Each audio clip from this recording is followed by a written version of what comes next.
In this video, we will talk about the second version of the Condi Mirage build for open world. This is the one that offers very high sustain, and it is much more beginner friendly than the previous one. This build will enable you to tank most open world content, including some tough hero points and even soloing bounties. On top of that, it will provide a lot of boons constantly during the fight, including 25 stacks of might and a very high uptime of Alacrity.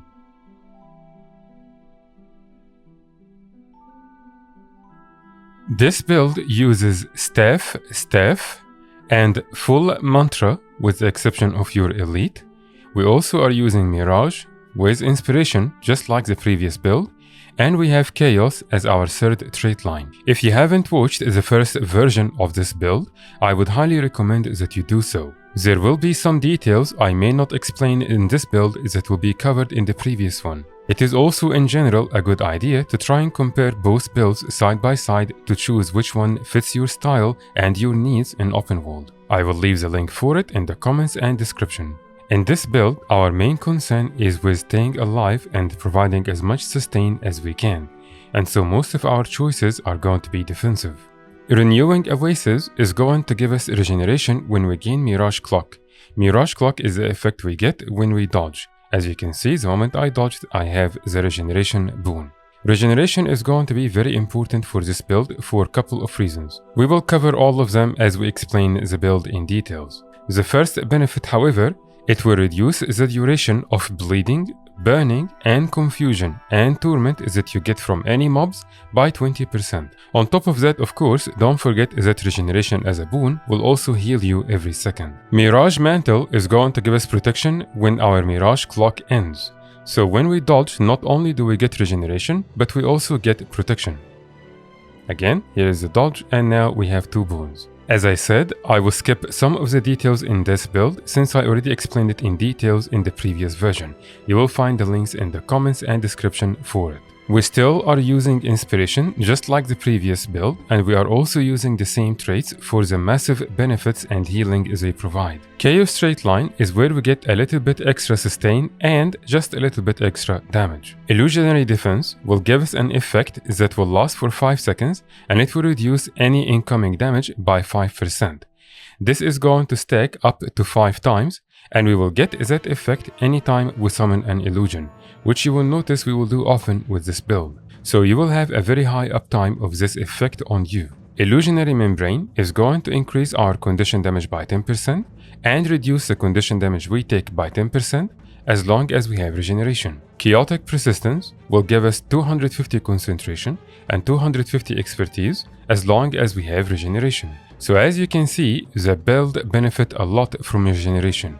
We have 3 traits that benefit massively from them. And as you will see, the build will be able to keep regeneration 100% of the time. Chaotic Potency will increase our condition damage by 120 and an extra 120 if we are wielding a staff, which we are. We are using 2 staffs. On top of that, the staff skills are reduced by 20%. Our Grandmaster trait is where we get some extra boons. All of your shatters will apply a boon and stability. Mind Drag will give us 5 stacks of might. Cryo Frustration will give us vigor. Diversion will give us fury, and Distortion will give us regeneration. Don't forget that we also have Nomad's Endurance, which will give us vigor anytime we use any of our shatters. So we will also be able to keep up vigor 100% of the time. Our choice for utility skills are pretty much all mantras except our elite. And that's because we are using the inspiration trait line, especially restorative mantras, which will benefit greatly from having mantras as your utility skills. And since our main focus is sustain and healing with this build, this is going to synergize very well. We are using Mantra of Concentration for the stability and stun break, Mantra of Resolve for any extra cleanses we may need, and for our third choice we are using Mantra of Distraction, which is going to apply daze, which can help with breaking bar or interrupting enemies. And of course our healing is the Mantra of Recovery, which will heal us twice, once from the mantra itself and once from the trait. Now that we understand our traits and utility skills, let's explain how is this supposed to work with the build. We will start by explaining our staff. Your staff auto attack is going to launch an orb that will bounce back and forth between you and the enemies and potentially illusions around you as well.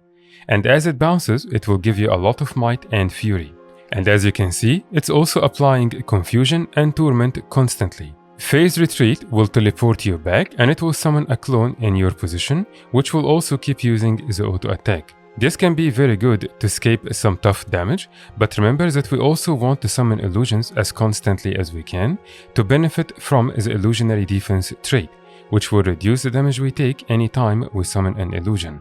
Phantasmal Warlock is going to summon 2 phantasms that will do an attack, and they will also apply vulnerability. And so we will constantly keep using those 2 skills together because we want to always summon phantasms as much as we can to benefit from illusionary defense and to also benefit from illusionary inspiration. Chaos Armor is going to blind and confuse enemies when you first use it. On top of that, it is going to give you this aura around you, and anytime you are hit by enemies, you will get either protection, regeneration, or swiftness randomly, and you will also apply weakness, confusion, or cripple randomly. Chaos Storm is very good for CCs, and it will help a lot with breaking bar. On top of that, it is going to apply chill, poison, and weakness, and it is going to give Aegis, resolution, and swiftness. So if I use it right now, you will notice I'm getting the boons it is supposed to provide, and it's also applying the conditions it is doing on the enemies and helping with breaking bar. We will constantly use our shatter skills whenever they are available. That's because shattering is going to give us multiple boons. It's always going to give us vigor, and it is going to give us an extra boon depending on which shatter we are using. On top of that, it is also going to give us stability. And the last thing we want to see is the ambush skill from staff auto attack. If I use my Mirage clock and dodge and didn't use the ambush skill, you will notice it applied much more torment, and it also gives you might, and you will notice even some alacrity. Let's use it again.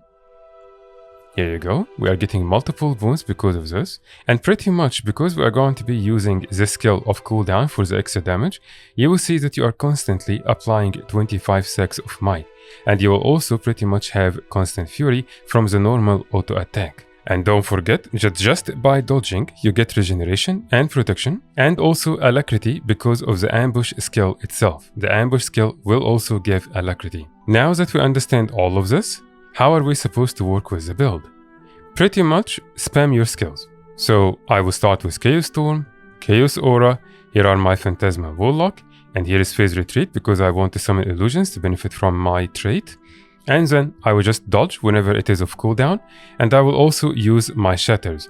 Now keep in mind that because of the high sustain you are going to have with this build, you will actually be melee most of the time, even if the enemies will do a lot of damage and are tough to deal with. You are very rarely going to find yourself in need of actually kiting and ranging. As you can see, simply by me just being in melee all the time, and by dodging and using my skills whenever they are off cooldown, I'm able to provide a lot of boons, including 25 stacks of might constantly, fury, regeneration, vigor, and a whole lot of alacrity and other boons as well. And don't forget that vigor is not only important for the build, but it also means that you are going to dodge more often, which is good sustain wise, but it will also give you access to the ambush skill and you will be able to use often. As for the utility skills, you can use them in 2 ways.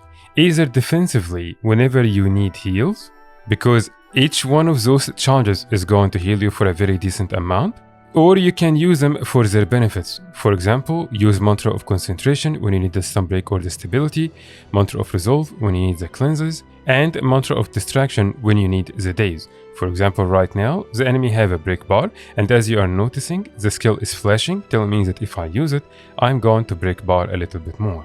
You can use Jaunt offensively or defensively. You can use it offensively to teleport to the enemies, which will apply confusion to them, or you can use it defensively to maybe escape a tough situation or reposition yourself some way. Based on our trait and utility skills choices, we are using a full set of Celestial Armor with Tormenting Runes. Superior Rune of Tormenting is going to be very expensive. However, in my opinion, it is definitely worth it, and it is what will make this build work in a much better and effective way. Because you will get a lot of damage with it, but you will also get a lot of sustain since you will be constantly applying Torment with almost everything you will do. and every time you apply Torment, you will get a lot of heals. I also tried using this build with the Trailblazer armor, just like we were using in the previous version, and it worked okay. But every time I switched to Celestial, it worked in a much better way. So if you can, I would suggest using this version with Celestial. But if you are limited in your resources and choices, and you want one set of gear that will work for both versions, Trailblazer will work just fine. For the weapons, we are using 2 staffs as I said.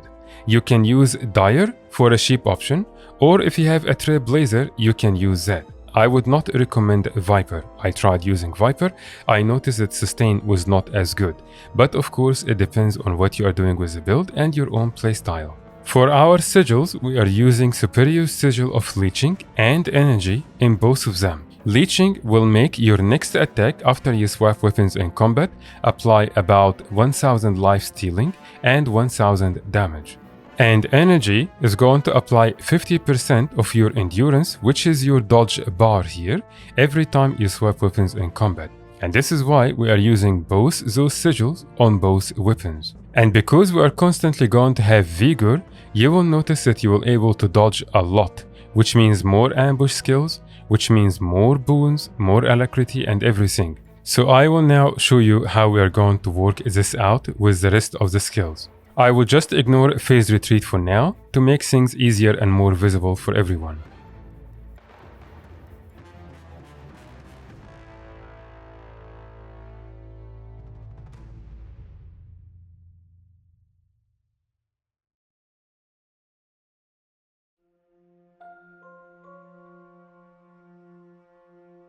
For the trinkets, we are using pretty much the same stuff from the previous build.